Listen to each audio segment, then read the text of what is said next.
That green box also acts as our offering box. So if you're a regular attender and you want to drop your tithes or gifts in there, you can do that. If you're watching online today, there is a button there on the screen that if you wanted to give, you could give online as well. As the service goes on, there's lots of kids here.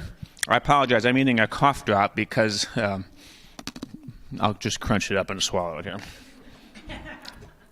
If you have kids in the service, that's great. We love to have kids here with us. But if your kids get a little bit wiggly, there's a room. If you head into the Sunday school wing there and walk down that first hallway, there's a room on your right-hand side that has a screen. We're live streaming the service in there, and so you can take your kids in there and watch the service. We just ask that if you do take your kids in there, a parent goes with them. Today, after church, from 11:30 to 1, our middle schoolers will meet right here in the foyer. And so if you are a middle schooler, we just encourage you to check that out. Today is the day that we're bringing back our Apple baby bottles. And if you know what that is, you know what it is. If you don't know what it is, Apple is an organization that we like to help out here in Eau Claire. It's I've been saying this all week, and I forget every time, Nancy. Aiding problem pregnancies with love and encouragement. It's a pregnancy care center, and they do phenomenal work. And so one of the things that we like to do is help them with fundraising. And so if you took one of those baby bottles that were out there, today's the day that we'd like to bring them back. Okay, so drop them in the box right there. If you took a bottle and forgot about it, that's okay. They would like the bottles back, so please bring them back. If you do bring it back full of money, they're not going to turn that down, even though it's a week late. So please bring the bottles back. If you have them with you today, you can drop them there. And Apple can send you a receipt. There's a form that you can fill out if you'd like a receipt from Apple. You can fill that out and put it with your bottle. We have something coming up this coming Friday. We're going to show a movie here at church. It's called Sabina, and if you've Tortured for Christ it sounds so something, but these are great movies. I've seen other ones, and really what it is it's stories of Christians who stood up for Christ when the world around them didn't. And they're wonderful stories, and you will love to watch this story. It stirs your heart, and it reminds you how good and how great and how powerful our God really is. And so And given the world that we live in, all the stuff that's going on, a lot of times it feels like it's so far away, but we just don't know what the future holds, and it's good for us to remember that God is real and strong and powerful in the midst of very, very difficult times. So that movie is this Friday. It's right here at the church at 6:30 p.m. We will have childcare, but you need to sign up for it, okay? So when you walk through those double doors, if you would like to have childcare for your kids that night, we need you to sign up, and that sign up is right on that round table as you go out the double doors. One more announcement, and I'm going to ask Lana to come up here to talk about this with me. One of the things that we do here at Cedar Creek is we support lots of different outreach and ministry missionaries or organizations. And a couple weeks ago, if you were here, you heard from Gary, who is with, what's his name? Or what's the name of his organization again? I forget. Feed My Lambs, yes, down in Mexico, and he told us about that. We also support, one of the things that we support is a church plant out in Rhode Island. A group of people got together and decided that they just felt by God that they were going to plant a church in Providence, Rhode Island, and so we are helping support them with that church plant. One of the things that we're going to do is to go out there in late summer and help them out, and I'm going to let Lana talk about that a little bit. Okay, so they are just getting started opening their doors to the community, and they're having 3 trial runs this summer, one each month of a Sunday service, just to get out any of the kinks of their equipment and things like that. And we are going to go out there for the August church service. We're going to arrive the day before and help them with that service. And then maybe do some outreach follow-up type things the next week and do a literature drop inviting them to a carnival that we're going to host that Friday to bring all the kids and the families where we can share the gospel and just get them linked into the church. So this is a really great opportunity to bring the whole family. I'm going to bring all of my kids. I'm really excited because it's a good way to get them active and serving in the gospel and just expose them to outreach and mission opportunities. I'm really excited. Rob and I used to go on mission trips every year. I haven't gone since I've gotten married. It's been 16 years ago for my last mission trip. So I am really excited to do this and to bring the kids along. So old, young, everybody is welcome. We have a sign-up sheet. We'll put it also on that round table out there. It's not a commitment. We just kind of want to know who's interested so we can kind of think about what the trip would look like depending on who's coming. Yeah, it's true. We did these kinds of trips for years and years and years with the college students. We'd go for spring break, and so we just go, and we're a service to that church that's there. So I'd really encourage you to think about it. The dates are August 20th to the 27th, so you got some time to think about it. But if you're at all interested, please put your name down. And again, if you sign up today, you're not committing to go. It just helps us to know who might be interested. Okay, thanks, Lana. We are now I'm going to invite Mark on up. And this is one of our pastors, Mark Anderson. He's the senior citizen pastor of the Munchins. Much. Yeah. What's that? Yeah. Yeah. And Rob mentioned we went to Miami, and we were with a number of pastors from around the country. I think 80 or so, and it was really a great time to be encouraged by their faith and their service, and just have some up close and personal time with each other from here, and also with these pastors from around the country. We were also up close and personal with this individual. Yeah, and I just took that with my phone. I didn't have, it wasn't a distance. He was right there. We walked along this trail, and there's alligators. We sent a picture of this to our grandson. He wanted to have a better picture of its snout so he could be sure it wasn't a crocodile. There's a difference. Apparently he knows. Anyway, they have these. They walk around down there. I don't know. Yeah. I told our Uber driver yesterday morning, picking us up to take us to the airport, I told him that it was 2 degrees where we were going at home. And it didn't seem to register with him. He kind of shrugged. And then it sunk in what I had said. And then he looked at me like, what? Like, do you live on the North Pole or something? Anyway. Yeah, well, good. It's good to be back here, though. And so looking forward to this message today. Start out with just a little story. When I was in high school, believe it or not, I played football. I was a lot bigger then. No, not really. Football players were a lot smaller, I think.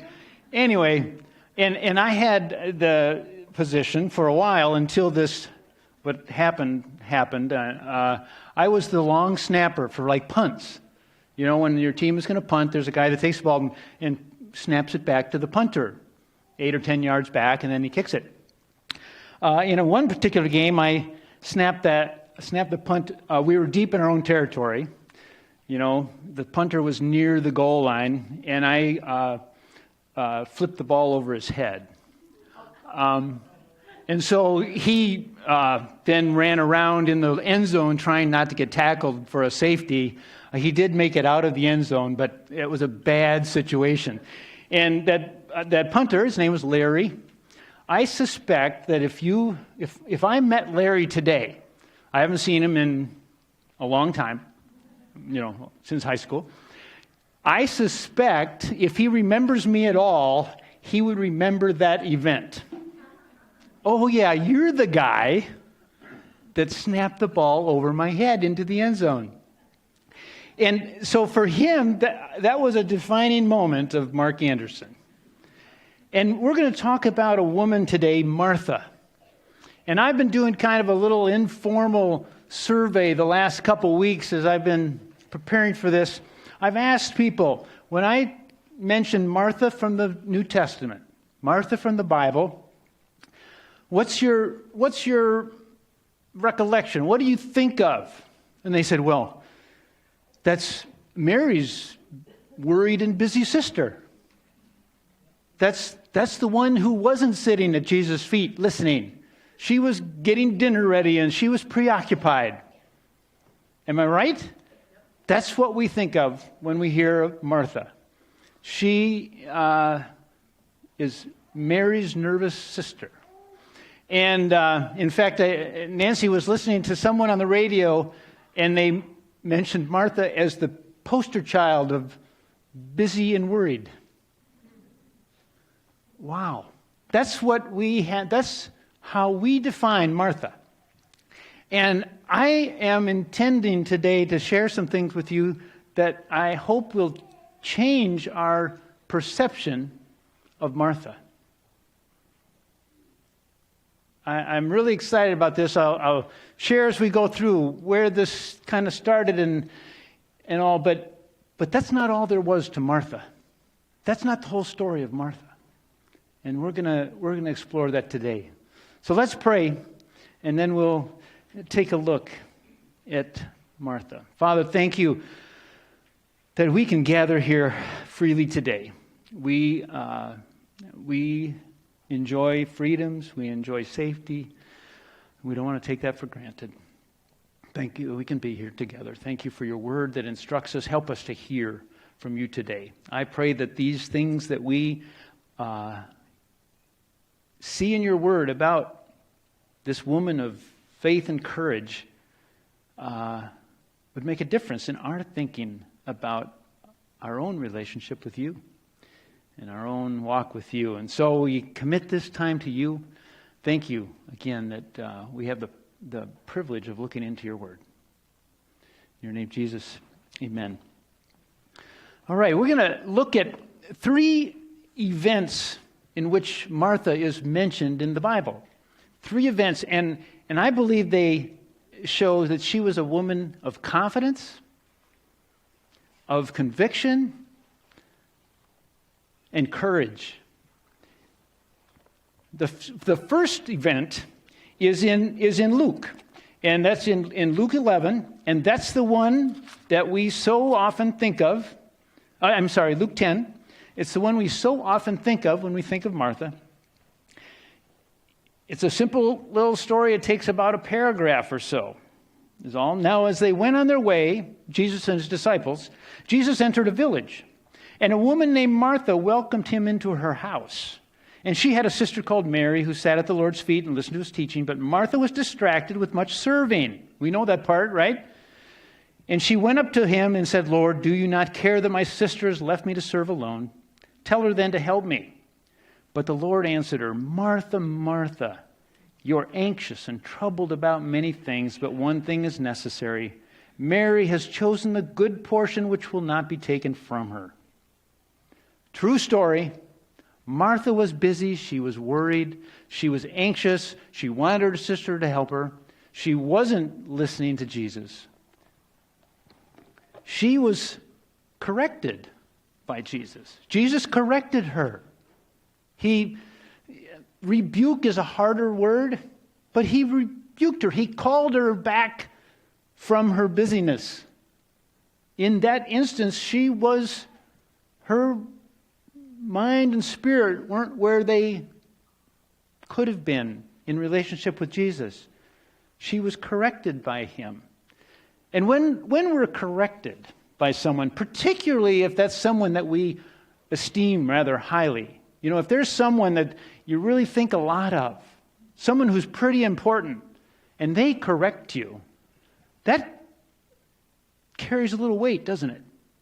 Carries a little weight. And we can react in a couple of ways. And one way we can react is we shrink back. We go, oh, I messed up.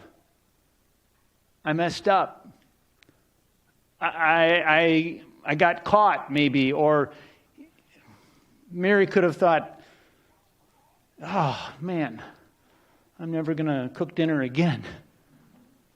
If I'm in a situation and I may be in a conversation with some people and I say something that offends and someone comes to me and says, boy, Mark, what you said was really offensive. I might think, well, it's the last time I'm going to talk. Or at least to that person, I better just keep my mouth shut. You could shrink back. So correction can cause us to shrink back. I don't want that to happen again. I don't want to be corrected or rebuked again. Or the other thing we can do is we can equate that correction with rejection. That person, they see something that we're doing that we could be doing better, that we maybe should, like Martha, she could have been less anxious, she could have been looking at the bigger picture. And we could say, oh, now Jesus has kind of put me off. Our relationship is separated. I'm at arm's length with Jesus. It creates distance in that relationship. I don't know if I can be with him anymore. I could see him anymore and talk to him. I won't feel confident. I won't feel sure of myself because he's seen me in that different light. I'm not sure I can trust that relationship anymore. It's created this distance. His concern for me is less. But what was Mary's response? I believe this is key. And that's why I say she was a woman of confidence. She was corrected, and I believe she saw it as loving correction from a friend that was calling her into closer relationship, closer friendship.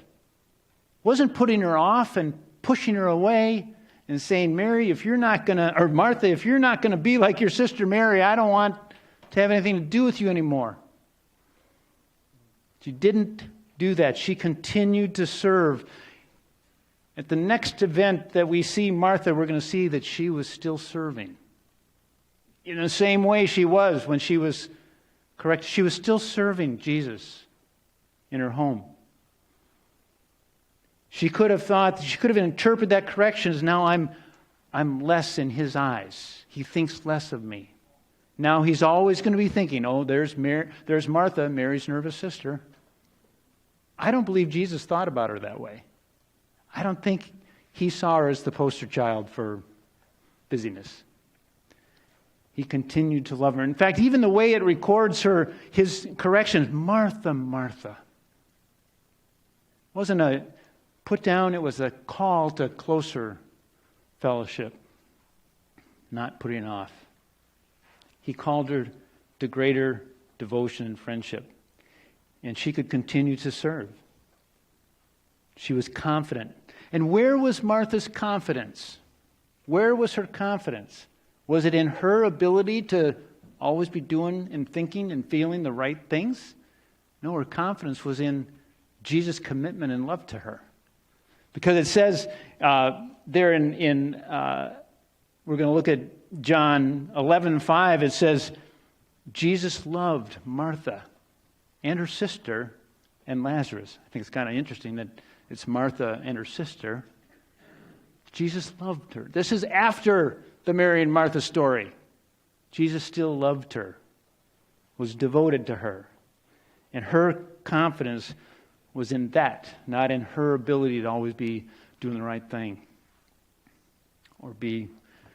And the other thing is that correction, Mary did not see the correction as a fatal event, terminal for their relationship. It didn't end it. I believe it developed it. It made it better. It made it better. It was not a terminal event. It wasn't a defining moment for Martha in her relationship with Jesus. It was not what defined her. A defining moment is that thing that defines us, either in our own minds or in others.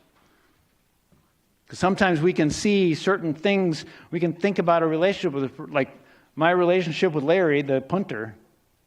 That was a defining moment in our relationship. But this was not the defining moment for Martha. And we've made it. I believe, right or wrong, we've made it the defining moment for Martha. It wasn't. It wasn't. There are a couple of other events that we want to look at. So what do we do with correction? How are we corrected? We don't have Jesus over for dinner. We don't have Jesus in our houses physically. So we're sometimes corrected by His Word. We see something in the Word and we recognize, boy, I don't measure up there, and we can feel, well, God must see me all different now because He knows that. Or we might be corrected by a fellow Christian that sees something and lovingly shares that with us. How should we respond? We should receive that correction as a call to greater fellowship and friendship, not as a terminal event. We need to be confident, like Martha was, in Jesus' love and commitment. It doesn't change our relationship. In Proverbs 27:6, it says, "Faithful are the wounds of a friend." Martha was a friend of Jesus. When He came to town, He came to her house. That's what friends do. And His wounds, that when He shared that in that event, it probably hurt. Martha probably felt bad. I would have. And I identify with Martha in that story, by the way. I would have felt bad. But they were faithful to draw her in. And in Hebrews 12:9, it talks about discipline as Christians, how God disciplines us like a father disciplines his children. And it says that it yields the peaceful fruit of righteousness. And so correction, we can have confidence when God corrects us in whatever ways He does that. My parents were not slow to correct me. I got corrected a lot. I mean, kids need correction, right? I certainly did. But it didn't end my relationship with them. I knew they were committed to me and loved me. But they didn't hesitate to tell me when I was out of bounds. So, correction is not a terminal event. And it's not a defining moment for our lives, and it wasn't a defining moment for Martha. So we're going to look at the two more events in Martha's life. But first, before we do that, I want to kind of set the stage, because it's very interesting where they were at, where Jesus was at. And so Jesus is coming to the end of His earthly ministry. He's not far from the cross. And in John 8 and in John 10, there's a recording of two attempts on His life. He was becoming clearer about who He was claiming to be, that He was God in the flesh. He was less mysterious about that, and that was raising some opposition, such that they twice there in 8 and 10, they tried to stone Him. They wanted to kill Him. The authorities wanted Him gone. So He goes into hiding, basically. He and His disciples go off into the wilderness. In John 10:40, it says they went into the wilderness where John the Baptist had been baptizing earlier. And that's where they were, Jesus and His disciples were, when they hear that Lazarus has died. Okay, that's the next time we're going to hear from Martha. So Lazarus, Martha's brother, dies. And they send the message to Jesus out in the wilderness that your friend Lazarus is sick. And many of you probably know the story. Jesus and His disciples stay there for 2 more days.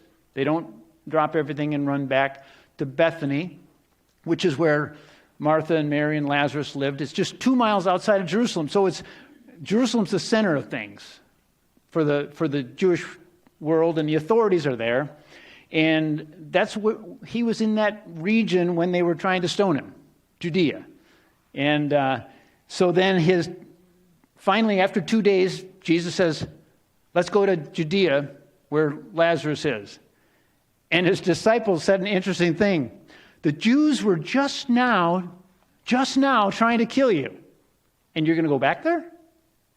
I mean, this was a real threat. This wasn't like, oh, there's a few people upset with you. You know.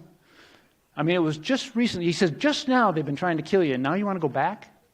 And Jesus said, well, Lazarus has fallen asleep. And his disciples said, oh, good, then he'll get better. And then Jesus was clear. He said, no, Lazarus has died. And he says, and then Jesus said an interesting thing. He says, now let's go to him. And his disciples said, great, he's going to die too. I mean, let's go to this dead guy. And Thomas, the doubting Thomas, he made an interesting thing. So, okay, guys, let's go with him and die too. Okay, so there was a real threat. Jesus was kind of keeping his head down, but now they're going back to Judea, back to Bethany, where Lazarus is sick. And so in John 11, so now a certain man was ill, Lazarus of Bethany, the village of Mary and her sister Martha. And so they go to Judea, they get to just outside of Bethany, and it says that Lazarus had died. While Jesus and his disciples were staying in the wilderness, Lazarus died. And by the time he got to Bethany, he'd been dead 4 days. That's pretty much dead, right? There's no coming back from that. And so when Martha heard that Jesus was coming, she got up. They were in the house mourning. She got up and went out and met Jesus and his disciples. And it's interesting that Martha and Mary eventually came out also and greeted Jesus, but they both said the same thing. It said, Martha said to Jesus, Lord, if you had been here, my brother would not have died. Now that's a real statement of faith, isn't it? I know if you'd have gotten here in time, you could have prevented this. You could have healed. I know you can do this stuff, like heal people that are sick. And if you'd have been here, he wouldn't have died. But then Martha said something else. Mary didn't add this, but Martha said, but even now I know that whatever you ask from God, God will give you. Martha had a glimmer of hope there that Jesus could still do something, that it wasn't too late. But even now, whatever you ask God to do, he's going to do for you. Martha was a woman of faith. She was speaking with eyes of faith. She was seeing things, not just, well, my brother's been dead 4 days. There's no hope. And then Jesus and Martha, had this interesting conversation. He said, Jesus said to you, your brother will rise again. And Martha said, I know that he will rise again in the resurrection on the last day. And Jesus said to her, I'm the resurrection and the life. Whoever believes in me, though he die, yet shall he live. And everyone who lives and believes in me shall never die. Do you believe this? Jesus asked Martha, do you believe this? Do you believe that I'm the resurrection and the life? That your brother and all will rise. And she said, yes, Lord, I believe that you are the Christ, the Son of God, who is coming into the world.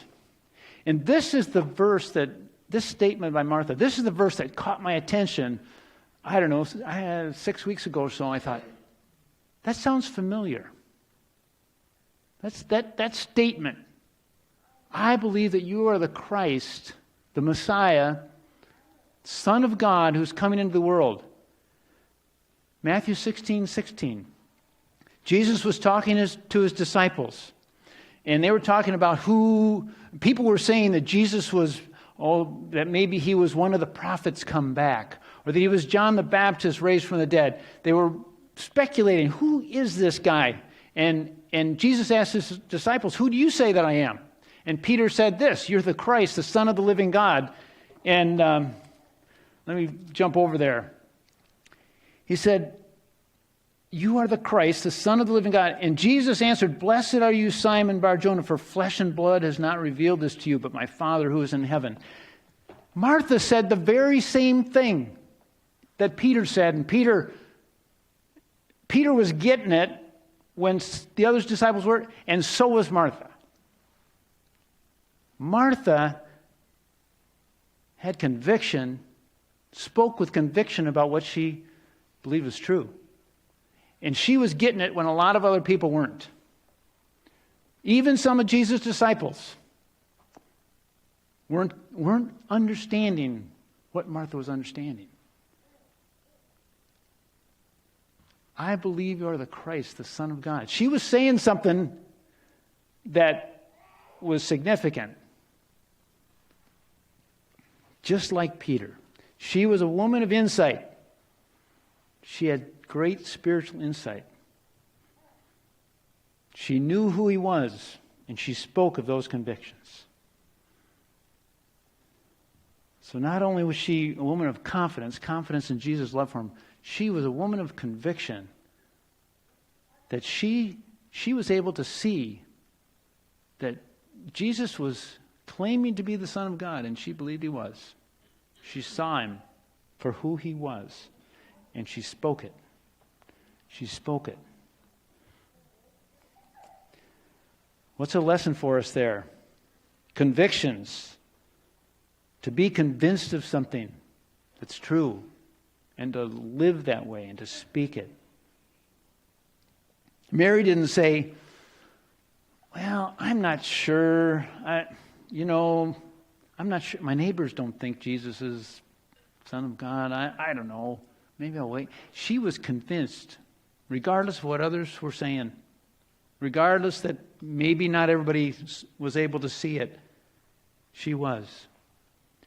She wasn't following others' opinions. She wasn't waiting for public opinion to agree with her.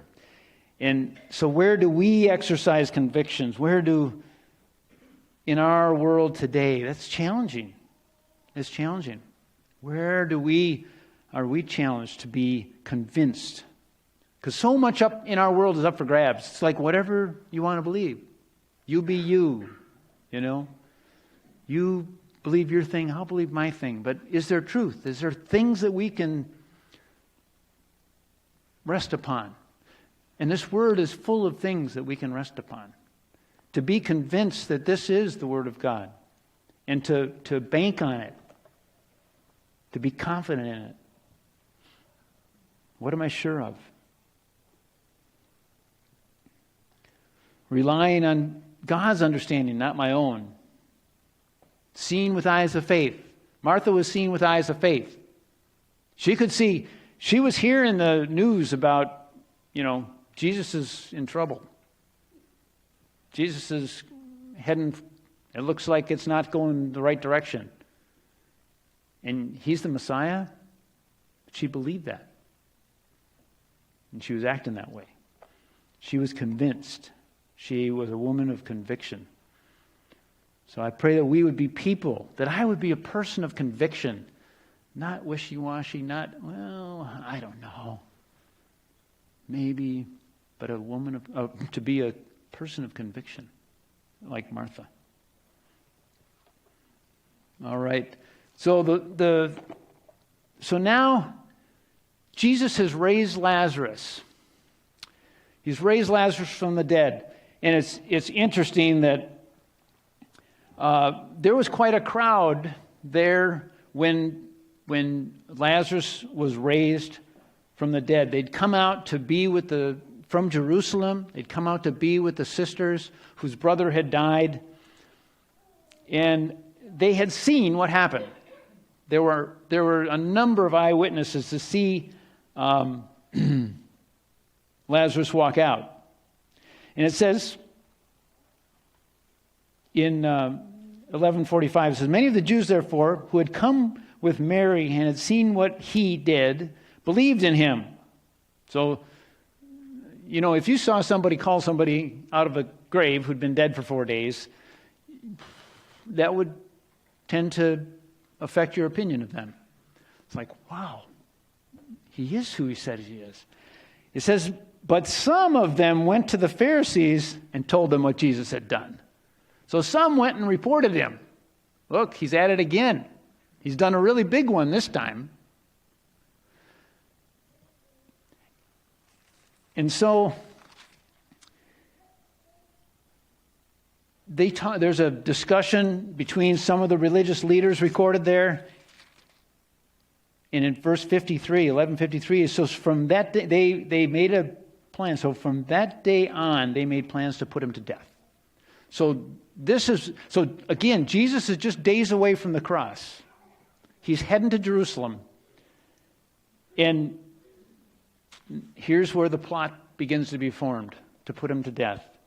And it says, Jesus therefore no longer walked openly among the Jews, but went from there to a region near the wilderness, town called Ephraim. So again, it's not time yet, so he gets out of Dodge. Again, he and his disciples go to the wilderness. It's like the old stories about the gangsters back in the 20s that, Chicago, the heat had been on in Chicago, so they went to northern Wisconsin, right? Till the heat cooled down. Jesus and his disciples got out of Dodge, and they went into the wilderness, or near the wilderness. And in 1157, it says that now the chief priests and the Pharisees had given orders that if anyone knew where he was, he should let them know so that they might arrest him. So he's a wanted man. Jesus is a wanted man at this point.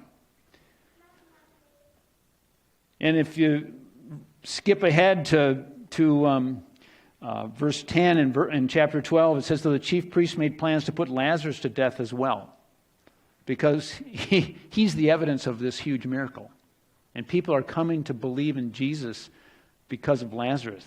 So they plan to kill him too." So, in chapter 12, verse 1, it says, 6 days before the Passover, Jesus came to Bethany where Lazarus was, whom Jesus had raised from the dead. So now, the Passover's coming, and people are wondering, is Jesus going to come to the Passover? Is he going to show up this time? I mean, it's news that he's wanted. So is he going to show up? So 6 days before Passover, he comes to Bethany, which is just 2 miles from Jerusalem. So they gave a dinner for him there. Martha served, and Lazarus was one of those reclining with him at table. Martha served. I love that. Martha was still serving. She was still using her gifts and resources to serve Jesus. That correction had not been a fatal event. She continued to serve and honor Jesus, the one she believed was the Son of God. She served. And Lazarus, the evidence of this miracle, was one of those reclining with him at table. She was a woman of courage. Jesus is a wanted man. Her brother is now a wanted man. And she had a dinner. It would have been easy for Martha to say, Jesus, that thing you did with Lazarus has caused some trouble. It's caused a stir. I'm really not comfortable having you over. So next time you're in Bethany, maybe you could get a hotel. I don't know. Maybe we could just not have you over this time. Wait for a better time. She didn't do that. It hasn't been long. It's still hot in Jerusalem. And Martha had a dinner with these criminals. She was courageous. She wasn't afraid of the consequences. What was she? Why did she host Jesus? He was her Lord. He was the one that she believed was the promised one to save her and her country. Jesus was the Lord. And this dinner, like I said, it wasn't secret. In fact, the next day, Jesus entered Jerusalem. This is the day before the triumphal entry into Jerusalem, Palm Sunday, that we celebrate on Palm Sunday. The next day. She was risking her reputation. Apparently she was well known. It said a large group of people came from Jerusalem when they were mourning her brother. She was not a nobody. She was somebody well known. She could have lost her reputation, could have lost probably her home, her place at the synagogue in the Jewish community. She possibly could have been arrested along with Jesus and her brother.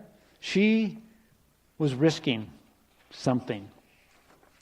She was strong and courageous, like it says in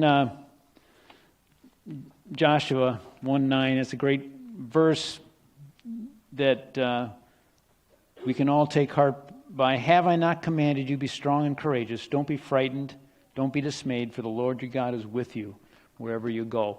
I believe Martha was confident that whatever she did, Jesus was still committed to her, regardless of what happened with her reputation, with her safety.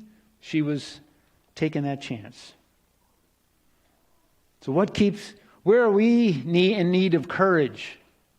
Where are we in need of courage? We are physically safe as Christians at this time in our country. What do we fear in identifying with Christ? What is there to fear? I think reputation, maybe. Cool factor. Somebody might think it's uncool that you're a Christian. Christians have been typified in our society as ones that are against a lot of things. So if we associate with Jesus, are they going to think I'm one of them? So maybe I better just keep my mouth shut. I want to be more courageous in public, in faith. Am I careful for my reputation? Am I careful for the perception of others of me? Do I keep my mouth shut when I should open my mouth? And I think it's important to remember who we serve. Sometimes we think we're serving an idea or a religion. We serve a person. Martha was serving a person at her table. A man in the flesh was there. And that man, we believe, is still alive. He rose from the dead. He's not dead anymore. He's not here physically with us. He'll come back again someday. But we serve a person, Jesus, with whom we have relationship. This, like I said before, Martha was a friend of Jesus. She was serving a friend.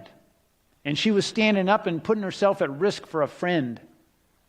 I wonder if I thought more like that and less, I don't know what people will think, but rather think, no, I'm identifying with this friend of mine, Jesus.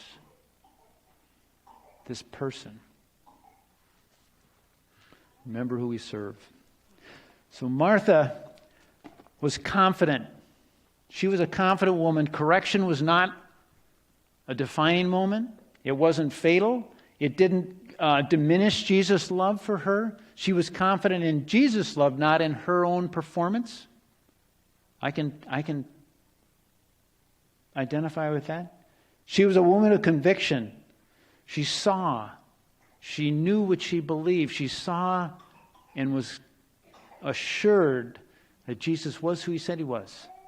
He was the Son of God come into the world. And she was a woman of courage, acting on convictions, risking the consequences. She was willing to risk the consequences. And you've maybe heard somebody say, well, don't be a Martha. Anybody ever heard that? Don't be a Martha. I want to be a Martha. I want to be more like Martha in her confidence, in her conviction, and her courage. I would pray that we would all be more like Martha in these ways. Let's pray. God, we thank you. God, thank you for this woman, this friend of yours, Jesus, Martha. who loved you, honored you, served you. And she recognized you. Help us recognize you, Jesus, for who you are. You weren't simply a good teacher. You weren't simply just a great example to us, all those things people will say, but you were the one come to rescue us, to give us a place at your table. And so I pray that we would be more like Martha. We would be courageous in identifying ourselves with you. That we would be convinced of what's true, that what you've showed us to be true. God, help us in this world. We need you. Need you, and we want to be faithful followers of you. In your name, Jesus, we pray. Amen. We'll take a short break, 3 minutes, stretch your legs, and then we'll come back for